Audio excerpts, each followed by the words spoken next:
should have an excise stamp before they are put on the retail market. Some excisable goods the authority listed include tobacco, spirits and wines, water, carbonated soft drinks, and alcoholic beverages. The Ghana Revenue Authority is visibly bent on enforcing the excise stamp. An official says such exercises will continue until all companies are in strict compliance. As for those who are found to have defaulted today, they will be sanctioned up to 300% of the total cost of the defaulting products. Marie-France Fojo for City News. Moving on, government has identified the spread of the swollen shoot disease among cocoa trees across the country as a key obstacle to increasing cocoa production in the medium to long term.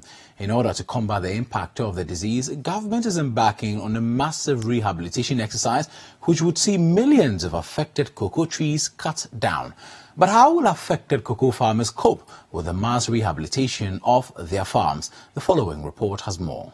As Cocoa Board works to increase productivity in cocoa production per acre, the company has identified the presence of the cocoa swollen shoot virus disease as a major threat to the sector as well as incomes of farmers across the country. Field surveys have identified the western and eastern cocoa regions as the two most highly endemic areas in the country. Ghana, meanwhile, in collaboration with Côte d'Ivoire and its $600 million funding support from the African Development Bank, have started a program to cut and rehabilitate some 680,000 and 100,000 hectares of diseased cocoa farms in the two West African countries over time. Dr. Wusu Efiri-Akoto is the Minister for Food and Agriculture, and he tells City Business News about what government is doing to ensure that farmers are not worse off during the cocoa rehabilitation period.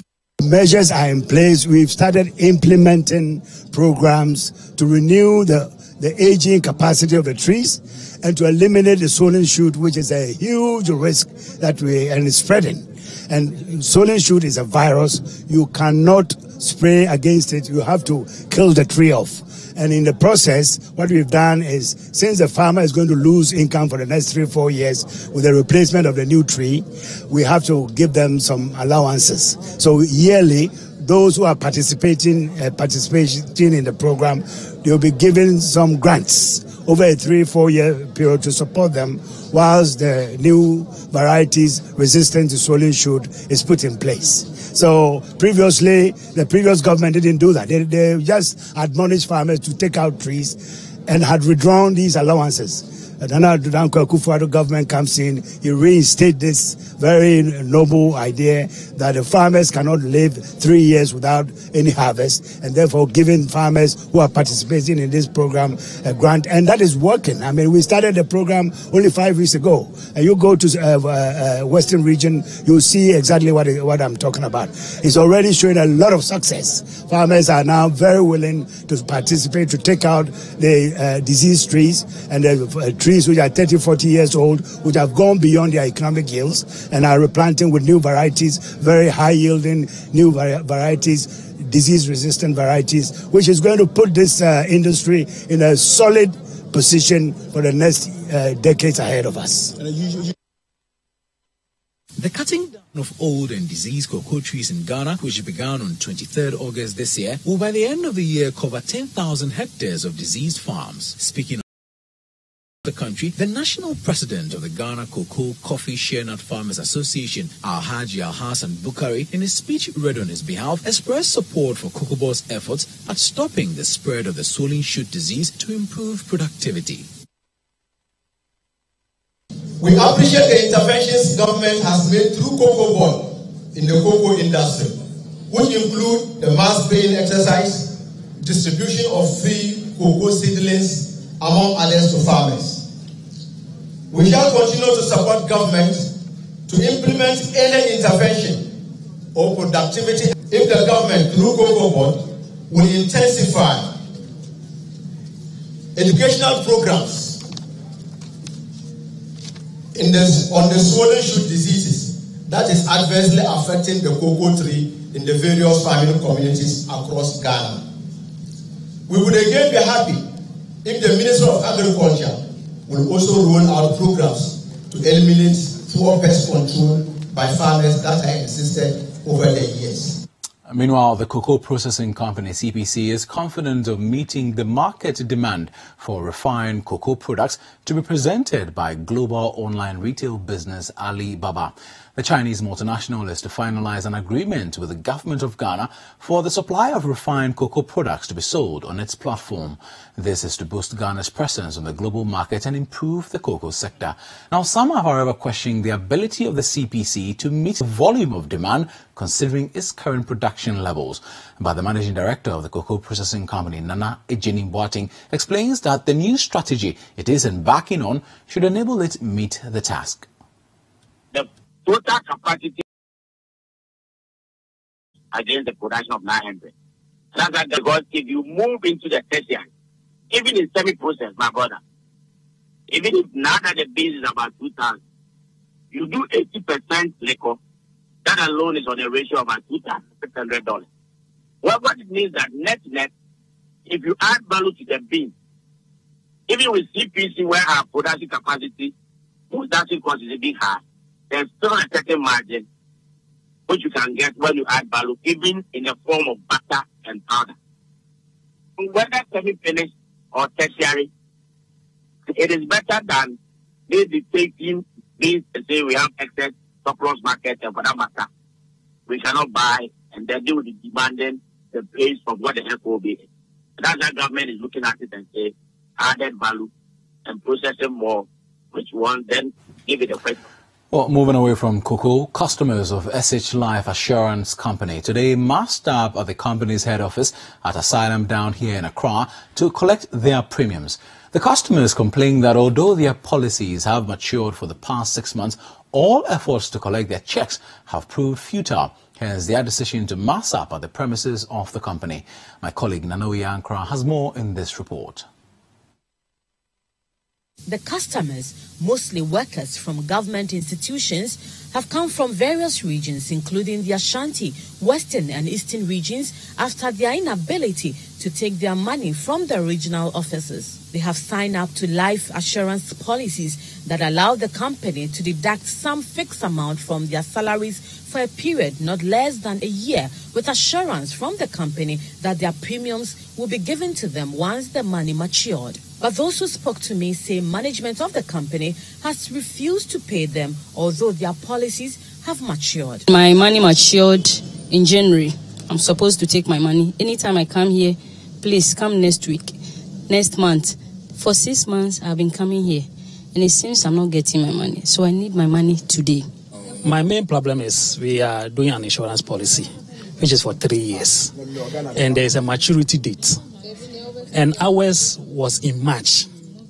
So I expect that in March, they themselves should even contact us that our policy has matured. And from that time, we have followed it month by month. Anytime you come, they postpone it. Anytime you come, they postpone it. Until today, we came and they said we are not going. Since morning, we came here. Because of that, I was not able to even go to work.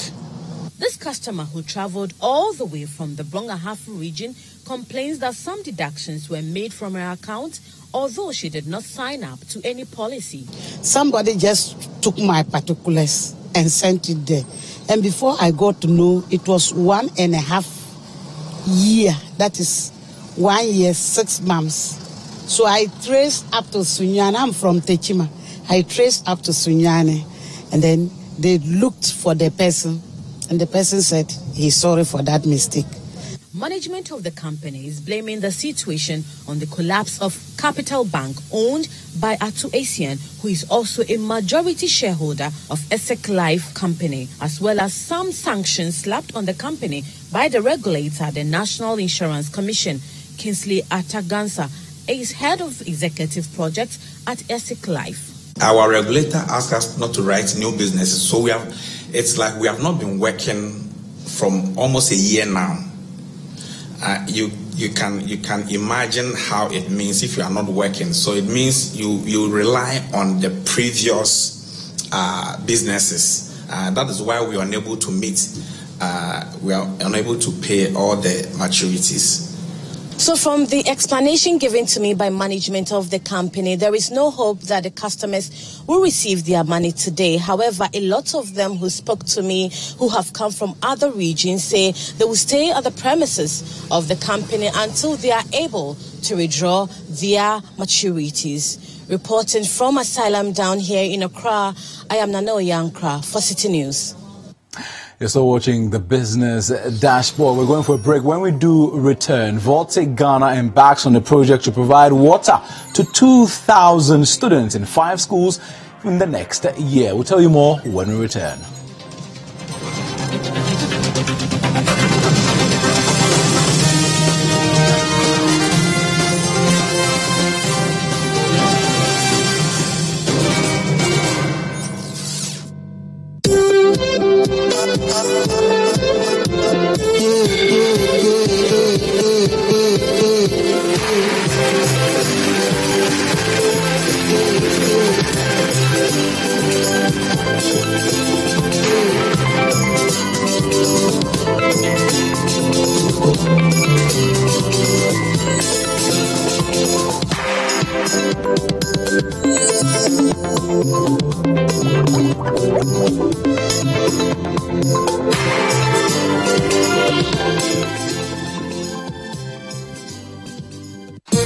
Quero ver todo mundo balançando.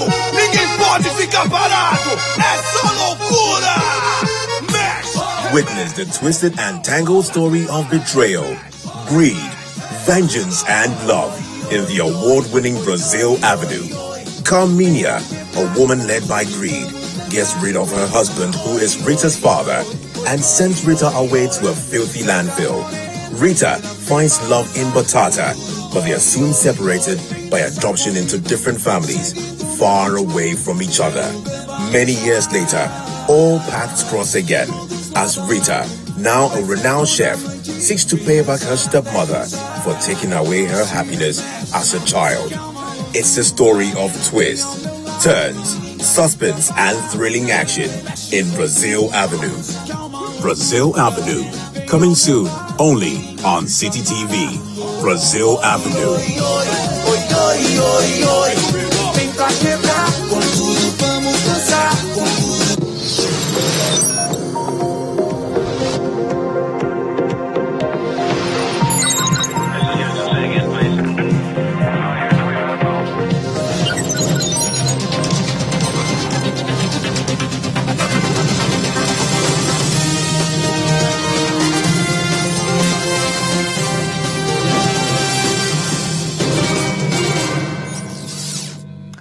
You're welcome back to the Business Dashboard on City TV. I am Bobby Osei. Let's bring you some more stories.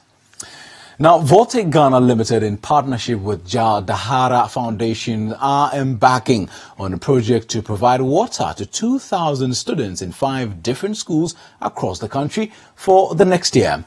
The partnership has an investment of over 20,000 Ghana cedis.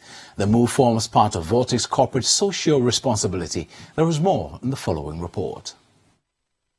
As one of the pioneers of bottled water in Ghana, Voltec Ghana Limited is creating better shared opportunity for businesses, employees, and communities following its partnership with Jal Dahara Foundation to provide water for schools. According to Voltec Ghana Limited, its $20,000 investments for Water for Schools project confirms its commitment towards the United Nations Sustainable Development Goal 6, ensuring access to clean water and sanitation for all people. The projects will provide potable water to schools in water-stressed communities while creating awareness on sustainable use of water.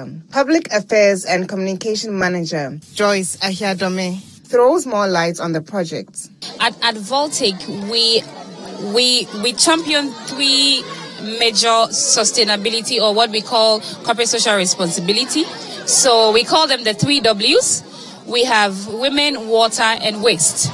With the water stewardship, what we do is to provide water to water-stressed areas as well as communities. So Jal Dahara got in touch with us to help them to provide water to this community. The narrative has been that this community, there has been a lot of waterborne diseases, and it's as a result of lack of access to potable water. So they have established a borehole across, not too far from here. And our responsibility is now, how do we get this water to come to this school?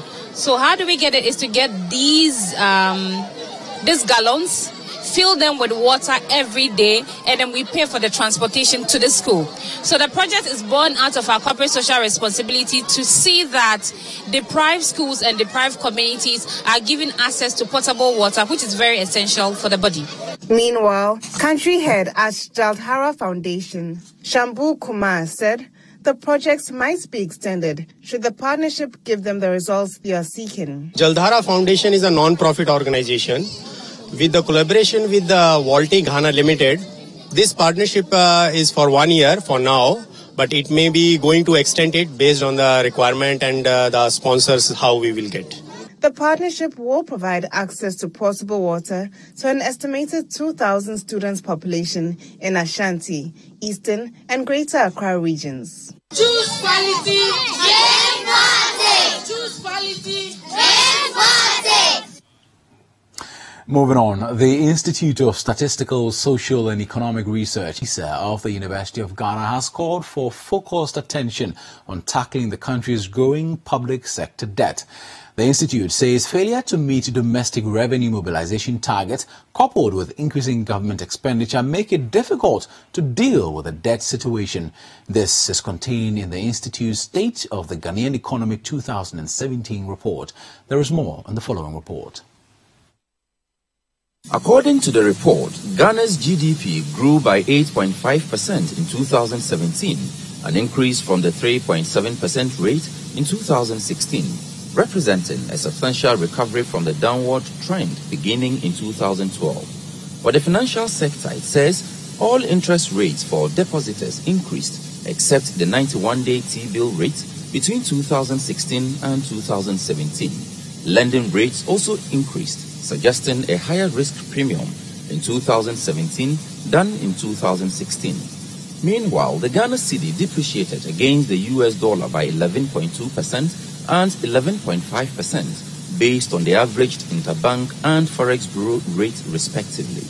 The services sector, representing more than 50% of the economy, recorded the lowest growth compared to industry and agriculture.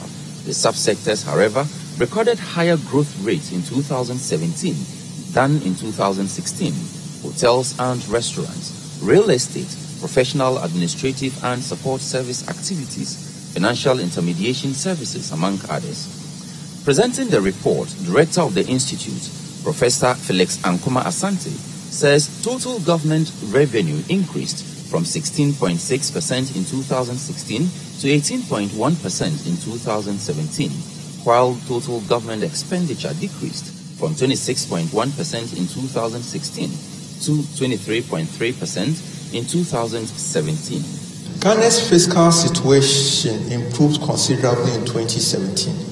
This was due to both higher revenues and lower expenditures as a proportion of GDP, leading to a smaller fiscal deficit. The main question now is if this favorable fiscal outcome is sustainable. Infrastructural challenges remain daunting. This calls for a serious prioritization of Ghana's public finances. Such an undertaking would in turn require considerable political discipline. The report also projects the country's growth rate to slow to 6.3% in 2018, down 2.2 percentage points on the 2017 rate based on lower growth of the oil sector. But Professor Asante believes the trend will pick up. The Chief Executive Officer of the Private Enterprise Foundation, Nana Osei Bonsu, who launched the report, lamented central government's commitment to ensuring a conducive business environment for local businesses. But to me, it's a blessing that we are part of this, and that is very important. We look at the governance structure, how we behave, how we look at each other, how things are happening within our environment, and the cost of deprivation as a consequence of corruption. Mentions of hard economic times in the country by both the president and his vice, and also with some concessions coming from the finance minister of the republic. How exactly are we faring? What is the impact of such projects as the Free Senior High School on the economy? And exactly how are we going to get out of the growing public debt that we find ourselves? These and many others are what is contained in the State of the Ghanaian Economy report by the Institute of the Statistical, Social and Economic Research here at the University of Ghana. From the University of Ghana, I am Sixtus Dongulo reporting for City News.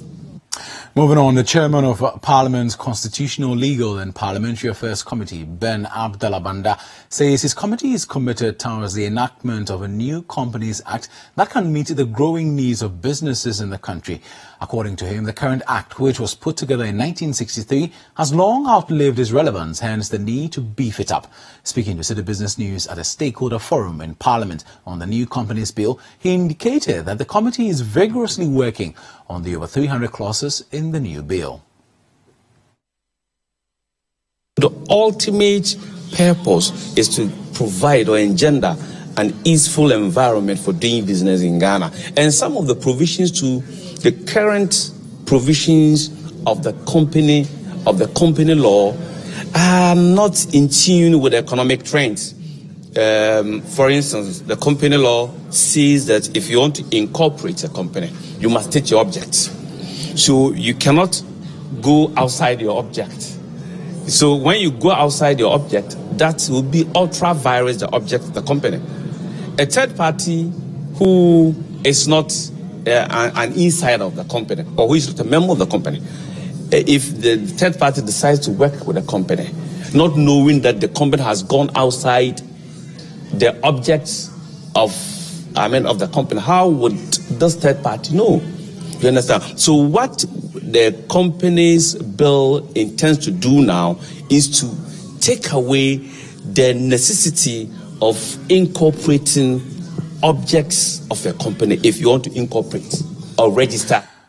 Meanwhile, President of the Private Enterprise Federation, Nana Osei-Bonsu, however, believes the bill must take into consideration ways by which small informal business owners can be roped into the formal net.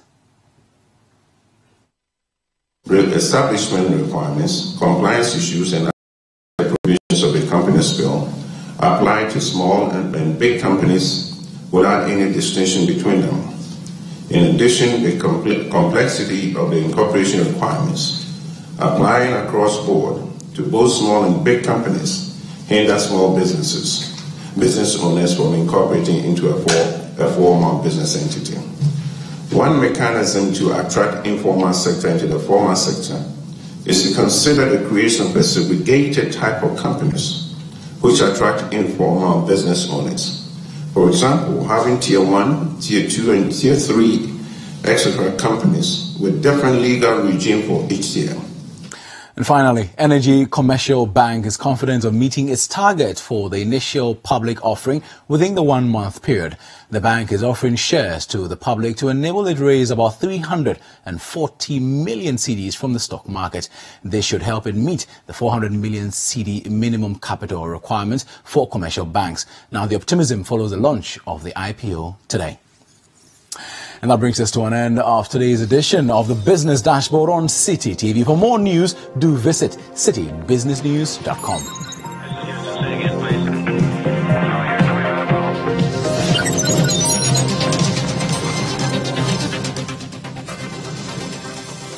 My name is Bobi Osei. Many thanks for your time. We'll be back tomorrow at 7 p.m. with another edition of the Business Dashboard. Bye.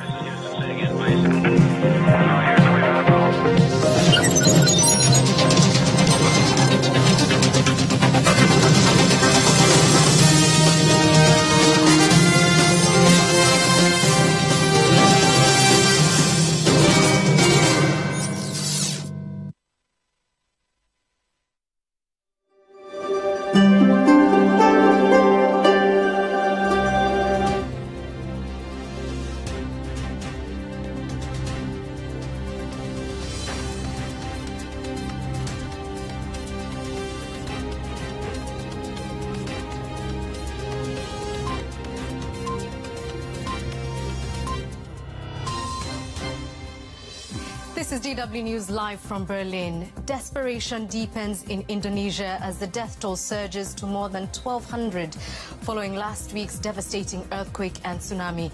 People wait for news of their loved ones and relatives and recall the horror of the moment when disaster struck. When the ground started moving, I went outside. The whole street rose up. It was like a wave, and we were swept away. We'll hear from an aid worker about how survivors are coping. Also coming up, drugs, crimes, and punishment beatings. We have an exclusive undercover report from what's become known as Europe's most dangerous and violent refugee camp on the Greek island of Lesbos. Honored for their groundbreaking inventions in the field of laser physics, 3 scientists from 3 different countries are awarded this year's Nobel Prize in Physics.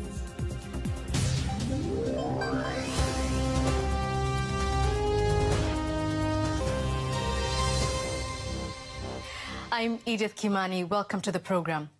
Authorities in Indonesia say the death toll from last week's earthquake and tsunami is now more than 1,200. Meanwhile, survivors are growing angry at the government's response to the disaster. With aid slow to arrive in the quake zone, they're running short of food, fuel, and other essentials.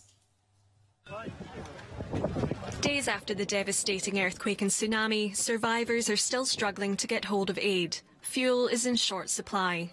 Here, people are trying to collect as much petrol as they can. Officials are trying to assure them that more is on the way. Logistical aid is coming in, so the support being offered to refugees is better compared to day 1, day 2, and even yesterday.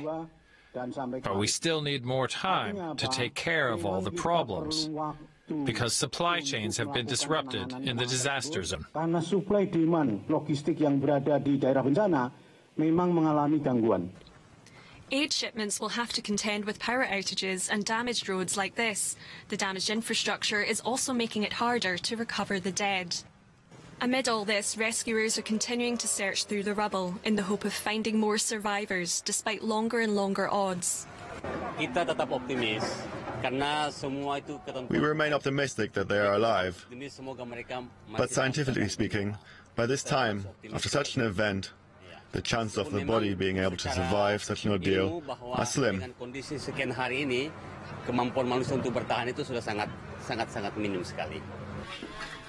But there are moments of joy. Some people are still being rescued. I'm joined now by Priscilla Christian, Communications Director from World Vision Indonesia, a Christian humanitarian aid organization. Thank you for joining us. So we've just heard that there are reports of food and fuel shortages. What are you hearing about the situation on the ground? Yeah, that is the main challenge that we are facing currently in Palu. While we also plan to distribute all the kits and all the goods that we are prepared, but to the limited gasoline, we need to do the further coordination with the security, with the local disaster agency. But today we start to do the distribution with the support from the local government too. And with so much needed in so many areas, what are your priorities in as far as responding to the disaster? Yeah, currently we already established food center near our office in Palu, and also we build temporary shelter. We want to make sure, especially for the children, they have enough of food supply. And in the short term, we also plan to continue distribute the goods like tarpaulin, like blanket, the family kits, the hygiene kit, and to support the affected people, especially for the children. This is the current plan. In fact, we want to focus more on the food to make sure the children have enough food, and also we want to precaution about the communicable disease, because the lack of the water supply can make the diarrhea, and yeah, that is the main focus that we want to do. And the other one, we also will plan to build the child-friendly space, So it's like a space where the children can play for a while, they can read the story, they can hear the storytelling to release about the traumatic of the earthquake that they experienced last Friday. All right, now Priscilla, this is something I want to get into because your organization is obviously helping people beyond their immediate needs. You talked about helping people deal with trauma, especially children. What exactly does that take? Yeah, today we just start to touch with the children since, I think not today, since the first day after the earthquake. We established the space where children can play. Our staff come and talk to the children, telling the story, and also inform the children. If the earthquake happened, then what you should do? You should run, you should not panic, and everything. That kind of the approach that we are implement to make the children more released, and they are not a trauma about to facing the earthquake. Priscilla Christine, World Vision Communications Director, thank you for joining us. Let's now look at some of the other stories making news around the world. Boris Johnson has intensified his challenge to British Prime Minister Theresa May's Brexit plans. The former Foreign Secretary told the Conservative Party conference that May's plans for trading with the bloc after Britain leaves were undemocratic and not what people voted for. He was given a standing ovation. Soccer star Cristiano Ronaldo is being sued in the United States by a woman who claims a Portuguese player raped her 9 years ago. She says she was assaulted at the Las Vegas Palms Hotel and that she was tricked into keeping quiet. Ronaldo has dismissed the allegations as fake news. U.S. First Lady Melania Trump has touched down in Ghana at the beginning of a four-nation trip to Africa. It's her first major international trip without the president, and she'll be promoting her Be Best initiative. Her tour will also take her to Malawi, Kenya, and Egypt. Germany's coalition government has reached agreement on immigration reforms designed to make the country more attractive to skilled workers from around the world. The government says it will help Europe's largest economy fill more than 1 million vacant positions by removing hurdles for qualified non-EU citizens. But it stresses the deal avoids new incentives for refugees. We have an exclusive report for you now from the Greek island of Lesbos, home to the notorious Moria migrant camp. It's known for its overcrowded conditions. More than 8,000 people are cramped into a facility built for just 3,000.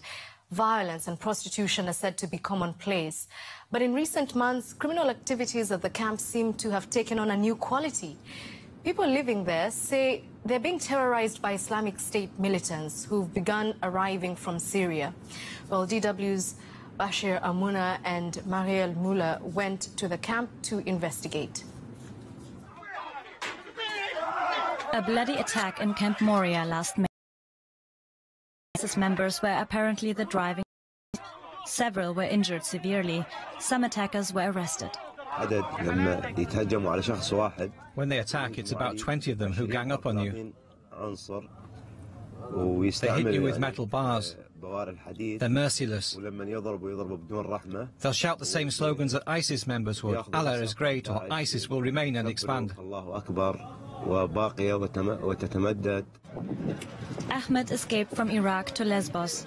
He lived directly next to the presumed ISIS group before he fled the camp in fear for his life. Many other residents of the camp tell us a similar story.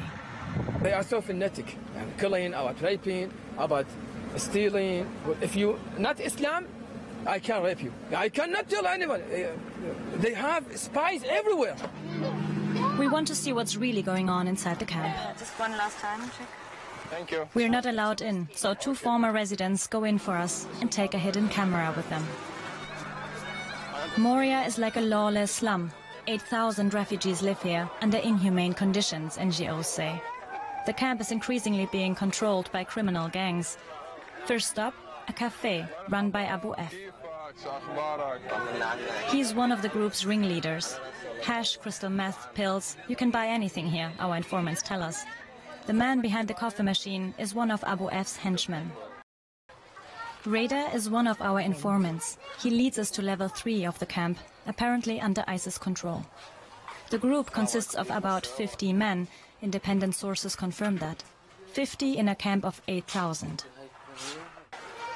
Traces of violence. We recognize this window from the video.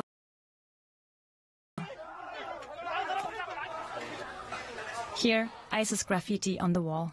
Apparently the group feels so safe that it claims an entire zone within the camp as its own.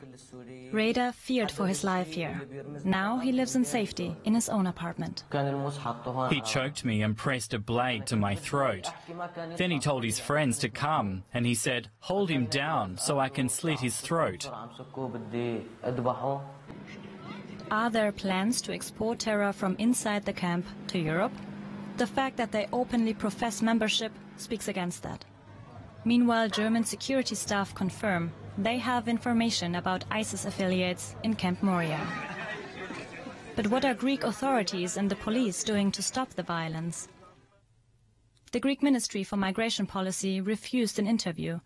They say they're too busy to provide a spokesperson. The police, too, remain silent. If the camp on Lesbos closes down, as the governor of the region recently stated, it's uncertain what will happen to the violent gang. Sources say that some of the alleged ISIS leaders have already made it to Athens. 3 scientists from the United States, Canada and France have been awarded this year's Nobel Prize for Physics. One of them is the first woman to win the prize in almost 6 decades. Now, the trio are recognized for their research in the field of laser physics. The Swedish Academy in Stockholm says their work is turning science fiction into reality. Welcome back, Lieutenant. They did it in Star Trek, making objects move with a laser beam without touching them. In the TV series, they called it the tractor beam. Engaging tractor beam. Where are we now, Mr. Spock? It isn't science fiction anymore, at least on a macroscopic level. One of the 3 winners of the Nobel Prize in Physics, Arthur Ashkin, invented a laser light trap known as optical tweezers. It works like a ping-pong ball over a hairdryer. A lens focuses the laser, creating a spot of high light intensity. Particles are drawn to that point and held in place. The optical tweezers can trap viruses, bacteria, or other very small living objects without damaging them. The first part of the prize with the optical tweezers has been extremely important for measuring small forces on individual molecules, small objects, and this has been very interesting in biology to understand how things like muscle tissue works. Lasers also fascinated Donna Strickland. Along with her mentor Gérard Mourou, she won the other half of the Nobel Prize for Physics. They invented a new method for creating ultra-short, high-intensity laser beams called chirped pulse amplification. The technique produces strong and very precise pulses that don't damage surrounding material, like here on the right. That's useful in a wide range of applications. That means that we can operate with high precision, and that's important both for surgery, for instance eye surgery, but it's also important when you make small parts that are to be inserted in the body. There you need to have the precision, and you also need to have the reproducibility in making these small details. Donna Strickland is only the 3rd woman to ever win a Nobel Prize in Physics, the first in 55 years. In a phone call during the Nobel Prize press conference, she said, So that's fine. Well, obviously, we need to celebrate women physicists because we're out there. And hopefully, in this time, it'll start to move forward at a faster rate, maybe. I'm honored to be one of those women. The laser technology will burn her name and those of her physicist colleagues into the history book of science. Their findings will not only be used in research, but also in practice, in fields from medicine to industrial machinery. Mr. Spock would probably be happy. On my order. Thank you, Mr. Spock. Estimated time for completion of the... A bit of surfing news now, big wave surfing actually, and there's a new entry in the Guinness Book of World Records, and you should be able to see why when you locate Brazilian Mary Gabeira on this enormous wave off the coast of Portugal. It's almost 21 meters high, making it the biggest wave ever surfed by a woman. Gabeira's record ride dates back to January, but was finally recognized on Monday. You're watching DW News, still to come. It looks like fish and chips, but looks can be deceiving. We'll tell you about London's latest vegan craze.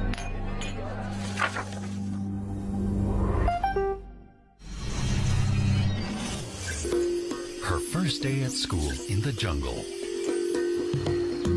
Her first climbing lesson.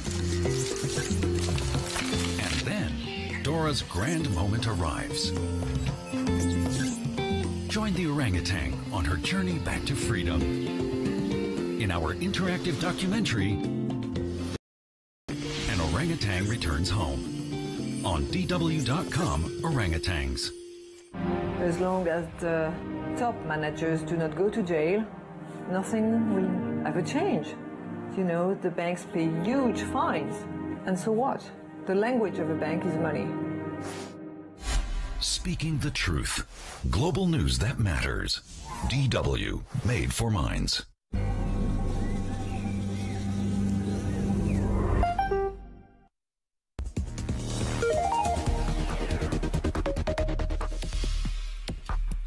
The German government outlines its plans to get dirty diesels off the streets of its most polluted cities. The diesel deal gives drivers the choice of hardware fix or trade-in and could land the industry with a hefty bill. And it looks like fish and chips, but it is truly not. The latest vegan craze from London features a surprising fish substitute.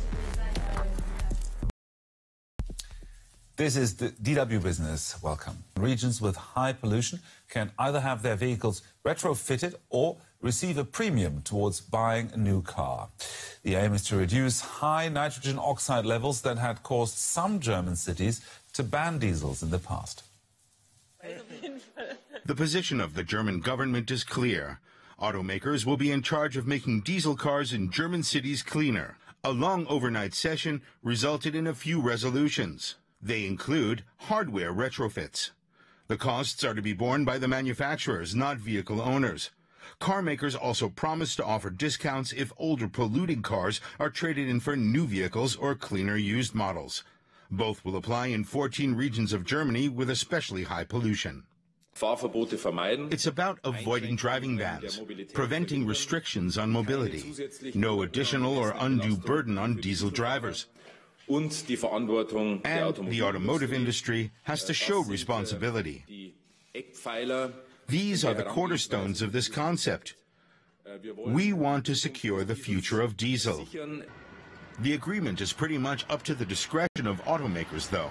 Only Daimler and Volkswagen would consider hardware retrofits, for example, while other car makers like Opel and BMW reject them. Diesel drivers in Germany are understandably skeptical. Part of our car's value back, but the main cost will still have to be by law that you can only circulate if you get an emission badge, for example. Then car makers have to ensure that private citizens can afford it. Diesel emissions are a major cause of high nitrogen oxide levels in some regions. That's why several German cities have threatened to ban older diesel vehicles. The European Commission has also pressured Germany to comply with pollution limits. In other European countries, governments are already restricting diesels in cities, or even banning them altogether, like in Denmark. Well, to help me make sense of all this is with me in the studio now Dietmar Oehliger from the German Environment Association, NABU. Dietmar, thank you very much for joining us in the studio. Do you think, from your point of view, from your organization's point of view, do you think this is a viable agreement? Do the government's plans go far enough? No, I wouldn't say this is definitely not a breakthrough. I mean, the agreement consists on two pillars. First of all, the car owners can get a discount for if they exchange their old car into a new one. But we had that in the past and it didn't work out.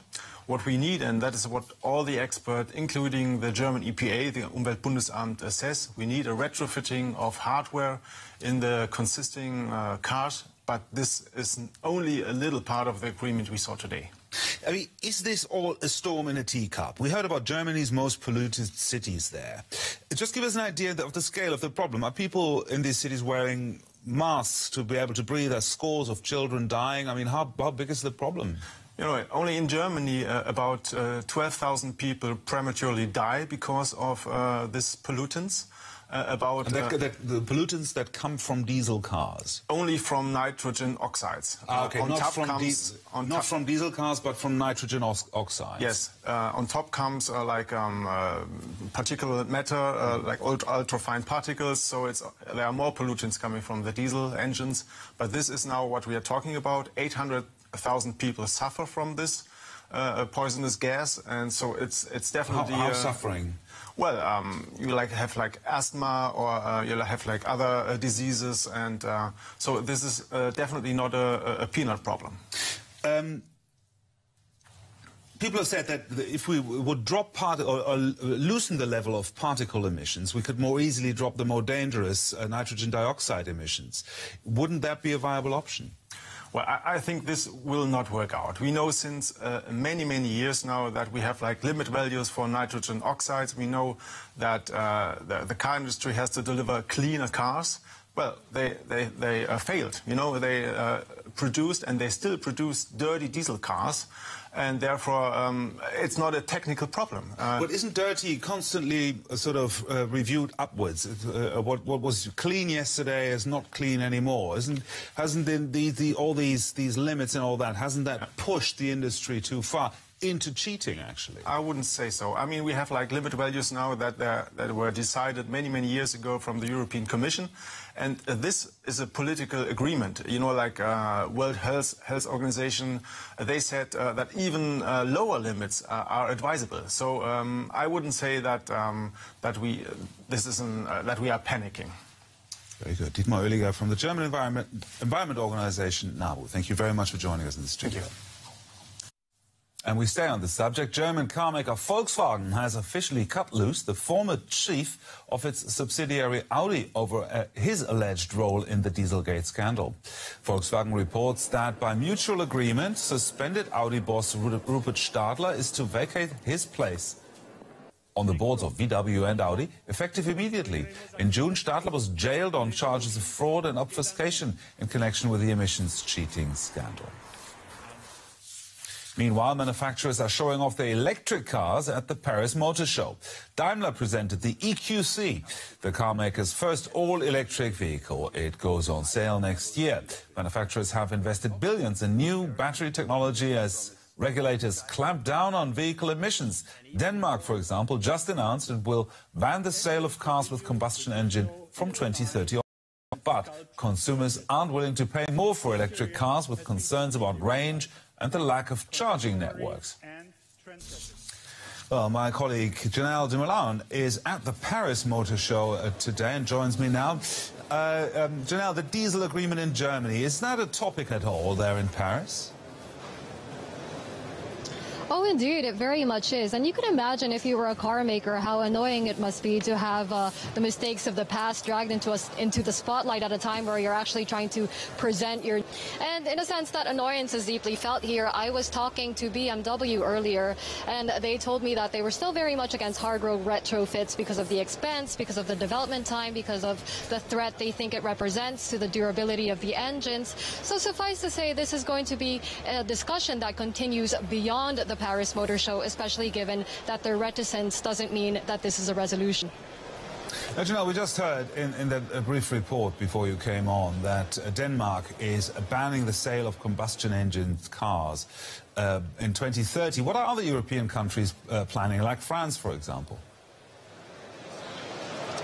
Indeed, a bit of irony that the Paris Motor Show is taking place in a city with a local government that's actually not super car friendly. It was one of the first cities to announce a similar ban on petrol and diesel vehicles starting in 2030. But what's going to be interesting to everybody here is actually the upcoming European Parliament vote tomorrow on CO2 emission reductions. Now, MEPs could vote to have reductions mandated that would cut CO2 emissions by 45% by 2030. Now, this is, of course, in contrast to the previous proposals of 30% and in contrast to what the manufacturers want, which is 20%. That's causing a lot of tension here at the Paris Motor Show. Now, car makers are saying that such ambitious cuts could actually hurt jobs and cause major disruptions, while proponents of such aggressive cuts say the targets have to be ambitious or else they won't mean anything.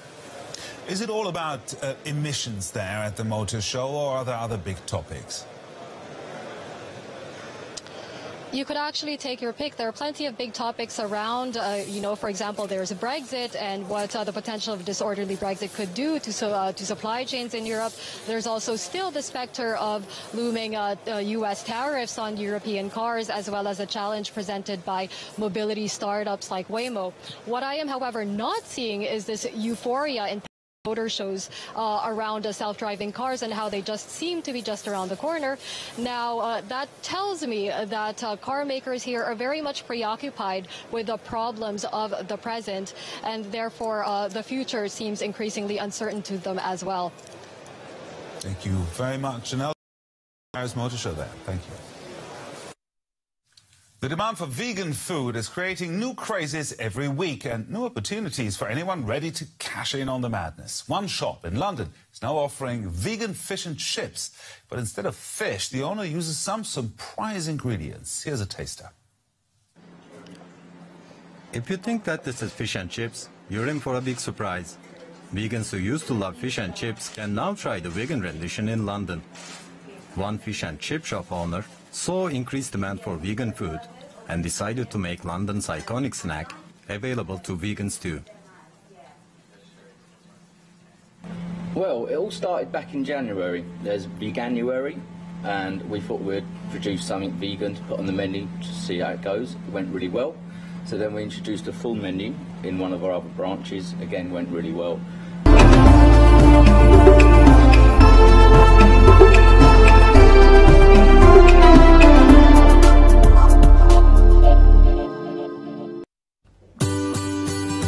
City TV. Take note that without an antenna, you cannot access City TV on your television. City TV can be accessed on a free-to-air digital box like GoTV and StarTimes box. Tune into City TV and